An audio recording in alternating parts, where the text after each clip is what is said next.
Là, on est dans la technique d'approche. Donc il va s'asseoir. Voilà, il le pousse du genou pour voir si le monsieur dort.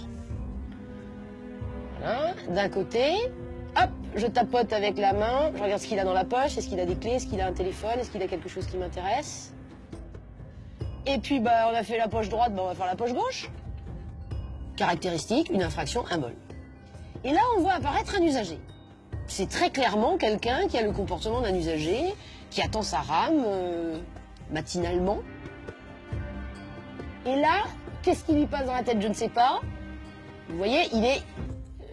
Je stoppe vraiment, il n'a pas l'attitude de quelqu'un qui est... voilà, il n'est pas bien, il est plié en deux. On se demande même s'il ne va pas vomir ou quelque chose comme ça. On se dit, tiens, il est vraiment pas bien, il est malade. Voilà. Et là, l'usager l'a vu. Donc il a vu qu'il s'est levé, et vous allez voir que l'usager va le voir partir en crabe. Donc là, il n'a pas forcément compris que le monsieur était pas bien.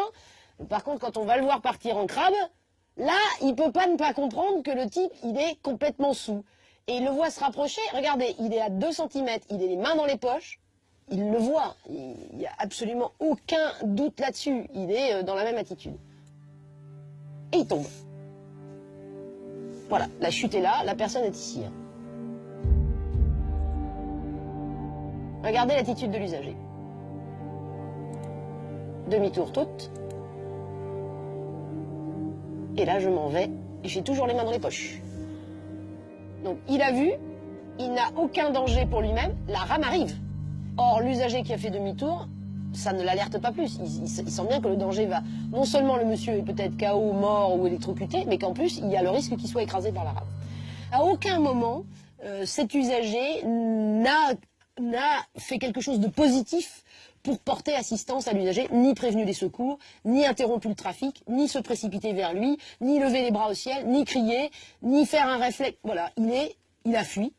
Il s'est comporté totalement comme un indifférent à tout le moins, voire, comme on employait l'expression tout à l'heure, comme un lâche, très clairement. Et le paradoxe dans cette séquence-là, c'est que c'est l'auteur du vol qui, lui, va venir porter assistance. Voilà le voleur. Le voleur, lui, arrive en courant. Et voilà l'usager qui a bien vu que la personne est tombée, qui a toujours les mains dans les poches, qui ne s'est approché de rien, qui ne s'approche pas de l'individu, et qui va même tenter de monter dans la rame, alors que le voleur, lui, se précipite pour lui porter secours. Et il va lui tendre la main, il va l'aider à remonter. Par chance, le jeune homme n'a rien. Il est juste un peu sonné. Grâce à son voleur, il a sans doute échappé au pire. Ça montre bien qu'il y a de l'humain derrière ce réflexe de l'assistance. Et que le voleur, il a réagi pas en voleur, il a réagi en être humain en se disant « Je suis peut-être un voleur, je suis peut-être un salaud parce que je suis un voleur, mais je suis pas un salaud au point de laisser cette personne s'électrocuter et ne pas spontanément... » Et on le voit courir vers l'individu. Donc on sent que l'humain a pris largement le dessus sur le voleur.